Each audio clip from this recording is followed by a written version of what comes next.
हामी चाहिँ नयाँ नयाँ बाटो हिँड्दैछौँ। यो बाटो कहाँबाट कता निस्किने थाहा छैन है हामीलाई। बाटो खोजीको केमा प्रयासमा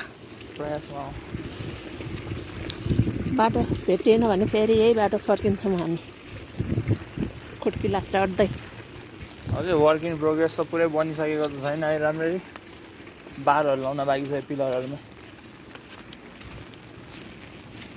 पिलरहरूको बिचमा।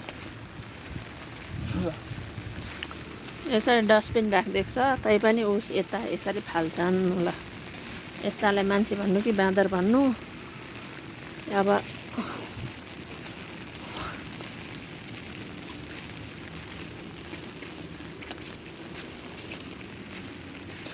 सरकारी प्रपर्टी भएपछि यस्तै हो क्या। जो पनि के हुन्छ तिनीहरूको दिमाग सरकारी प्रपर्टी भनेर अब हाम्रो ठाउँ होइन भन्दै फोहोर गरिदिने, हामी बस्नुपर्ने ठाउँ होइन भन्दै।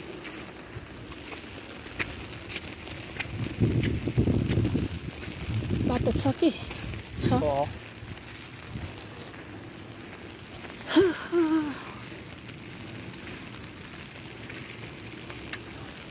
सरकारी प्रपर्टीमा गर्नु तिनीहरूले कर नतिर्नुपर्ने जस्तो तिनीहरूको कर त्यसै त बढी लियो भन्छ।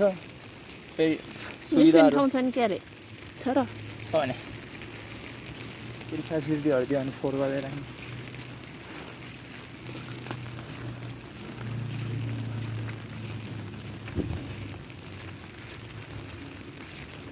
दुबो रोपेर यस्तो राम्रो बनाइदिएको छ। अब यहीँ यस्तो जे खायो त्यही फाल्यो, फोहोर गरिदियो। यतातिर नि एउटा गार्ड राख्नुपर्छ क्या। त्यस्तो फोहोर फालेको देख्यो कि अनि तिनीहरूसँग फाइन लिने होइन, हजार रुपियाँ फाइन लिनुपर्छ एउटा खोल फालेको देख्यो कि। सफा गरेर त राख्नुपर्छ नि।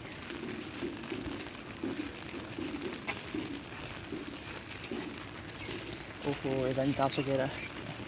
ए काँच केरा फल्या रहेछ। ल यो केरा नि कति दिन टिकाउला। दुईटा केरा त मजाले फल्या रहेछ।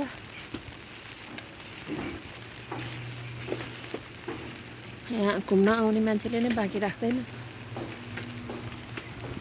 खाए पनि पाकेपछि खाए त राम्रै हो क्यारे। ल कस्तो मजाले फल्या छ। एउटा नजिकै छ कति राम्रो। ल यो चाहिँ के हो नि? तिन घारी यो बुङ्गो भन्छ कि केराको फुल हो, त्यहीँबाट त्यो निस्किँदै आउँछ। यो पनि खान्छ मान्छेहरूले? खान्छ। तरकारी बनाएर खानुहुन्छ अरे, मलाई थाहा छैन। ल हाम्रो अन्तिम भिडियो यही हो, द एन्ड।